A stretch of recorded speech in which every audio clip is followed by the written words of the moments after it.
His Excellency Raila Odinga.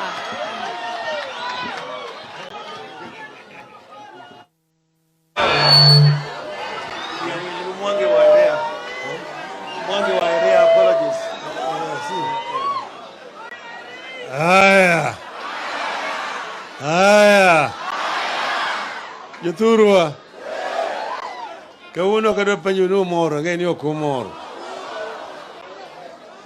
To kata kamano, adwa ni moro mokwongo, ago erokamano ahinya nosiepewa mobiro kawuono. Ok oneno ka Kenya biro ka. Ok oneno Kenya kobiro bondo. Omorgo.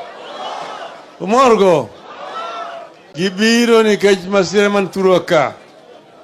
Gibiro konyowa ywago kendo kowo nyithindo monegi. Emomiyo tadwa ni moko we mondo adhum mokwongo. Uyiena kamano. Today is a very sad day, not only for the people of Siaya, but for the entire nation of Kenya. We are paying our last tribute to very young people whose life has been terminated by a very violent and uncaring regime. These young people did not deserve to die at this time. They will remain heroes of our country, the heroes of our third liberation.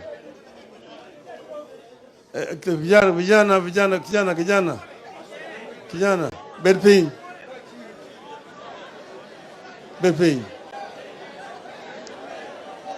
Hai. Hello, ugemo kamera kanyo.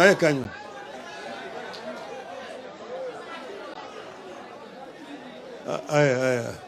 Bedping.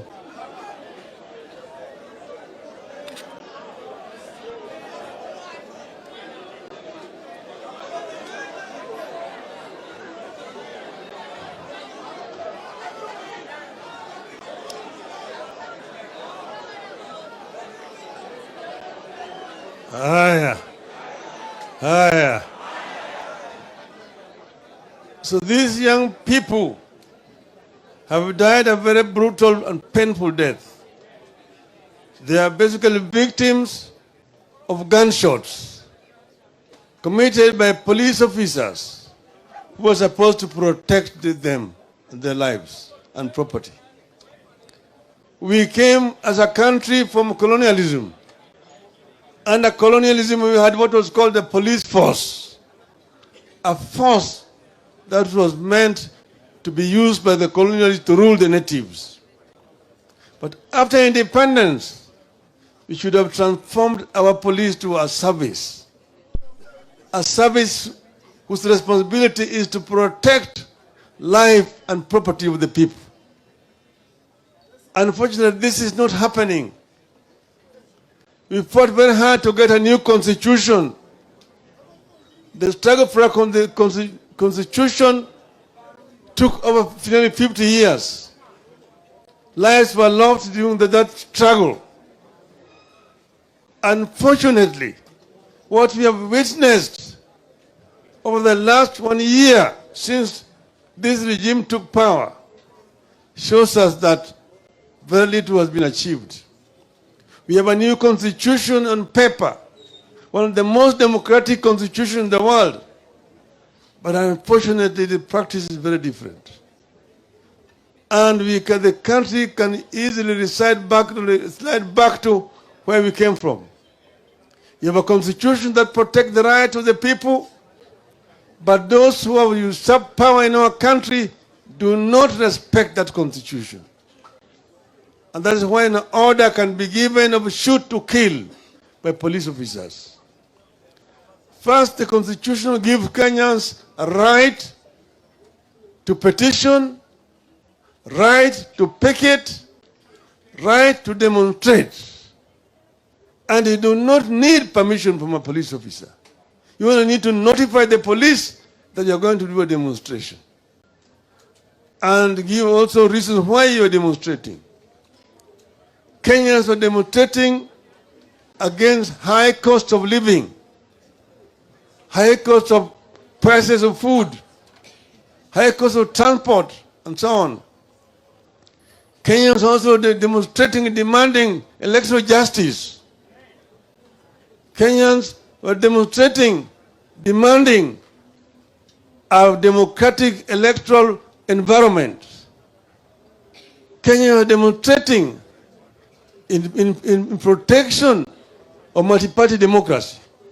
So these were very, very genuine reasons for people to call for demonstrations. And then police were notified that demonstrations were going to take place. Police ought to have gone there to protect the people. But you see what the police have done. Mr. Kome is but an instrument.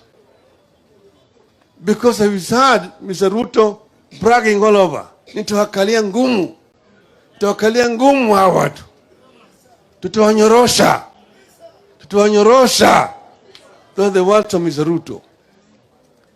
Polisi wamefanya kazi mzuri kwa kulinda Wakenya. Ati hatuwezi kukubali wengine wafanye maandamano ya kuharibu mali ya Wakenya. Sasa Mr. RUTO, which mali was being destroyed in Bondo? Which mali was being destroyed in Bondo? Which mali was being destroyed in Sondo? Which mali was being destroyed in Migori? In Yarenda? Which mali was being destroyed? You are saying that we are using police to protect the properties of the people of Kenya. This was basically planned wanton killing of our people. And the basis of this has been laid by your deputy called Mr. Gachetha. Gachetha said, and you have not contradicted him, that Kenya is a company, that there are those with more shares, those with fewer shares, and those with no shares. And this share ownership is determined on the basis of how people voted for Kenya Kwisha. That there are communities which did not vote for Kenya Kwanza, and that's why they are not shares. They have no shares in your government. And that's the reason why you profiled those communities. It is not just against the Luos. It's against all the communities that voted predominantly for Azimio.